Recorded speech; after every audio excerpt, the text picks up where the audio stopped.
I do not believe that social media activism is armchair activism. In fact, I think it's incredibly impactful.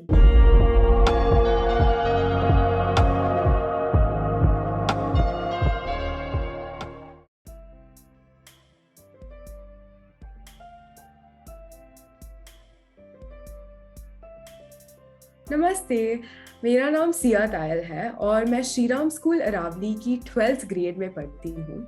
मेरे hobbies हैं piano, basketball, singing और my one true love is social work. I started my own project my own bag when I was 8 years old, तो अब almost 9 साल हो गए हैं। And I started my project I am enough in July 2020। तो project I am enough various social issues के बारे में है, जैसे कि body shaming, gender inequalities, queer discrimination et cetera etcetera.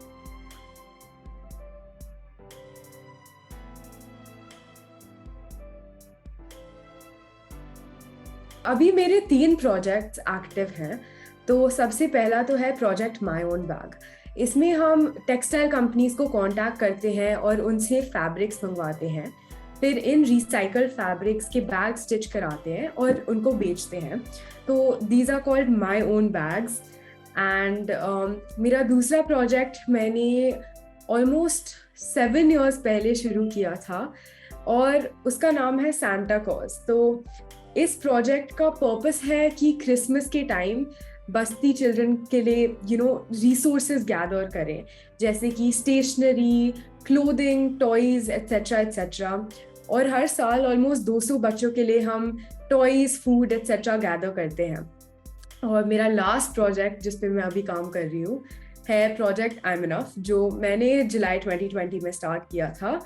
और इसमें हमारे 10,000 से ज़्यादा वॉलंटियर्स बन गए हैं ओवर 102 कंट्रीज। और इन तीनों प्रोजेक्ट्स को संभालते संभालते मेरा मी टाइम इसमें ही निकल जाता है, because I really enjoy doing social work. और जब काम बहुत ज़्यादा होता है, I have a wonderful team to help me out and all my friends and family are also very supportive.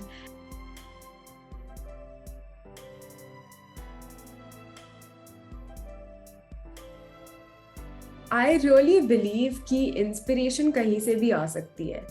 Like I said, मेरे फैमिली, फ्रेंड्स, पीयर्स और even strangers बहुत सपोर्ट करते हैं और बहुत ही लेसन सिखाते हैं। और जब काम बहुत ज़्यादा हो जाता है तो I have people to rely on. But मेरे को कभी ऐसा नहीं लगा है कि मेरे को अब सोशल वर्क नहीं करना है। आई डेफिनेटली थिंक कि हाँ, काफ़ी चैलेंजेस होते हैं। जैसे कि अगर आप यंग एज पे काम कर रहे हो, काफ़ी लोग आपको सीरियसली नहीं लेंगे, या तो वो आपको बच्चा समझ के बोल देंगे हाँ हाँ वी सपोर्ट यू, लेकिन एक्चुअली समझेंगे नहीं कि आप क्या कर रहे हैं।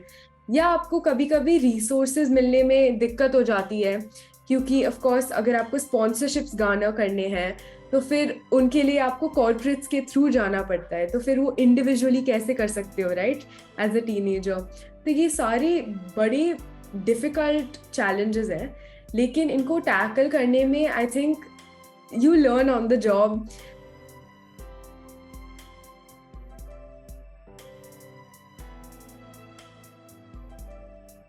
अब जैसे टाइम बढ़ रहा है तो और लोग आ रहे हैं और लोग समझ रहे हैं कि कोई एज लिमिट नहीं होती है। आप कितने भी साल की हो या कहाँ से भी हो, कि आपके कितने भी रिसोर्सेज हैं आपके पास, आप हमेशा कुछ ना कुछ कंट्रीब्यूट कर सकते हो। Every drop makes an ocean, right. तो आई डेफिनेटली थिंक अब यूथ स्पेशली सोशल मीडिया को यूज करके डेफिनेटली इम्पैक्ट बना रहा है।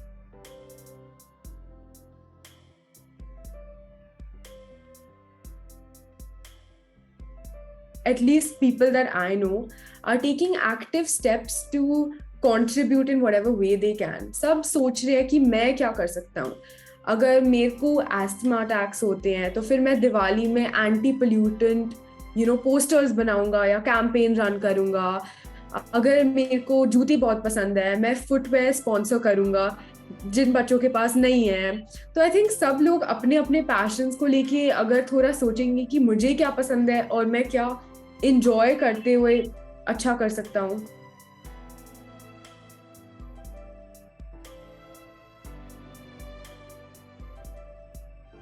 I do not believe that social media activism is armchair activism. In fact, I think it's incredibly impactful. I think social media is a wonderful platform to connect people from various stratas, be it breaking language barriers or breaking age barriers. I think you get to learn so much from people on social media. And I think it's a wonderful community that really is very supportive. But social media can also be dangerous. And to create long lasting impact, only social media may not be enough. There has to be governmental support, and large corporations need to support these smaller social media organizations that are making a change to make it long lasting and to impact the masses.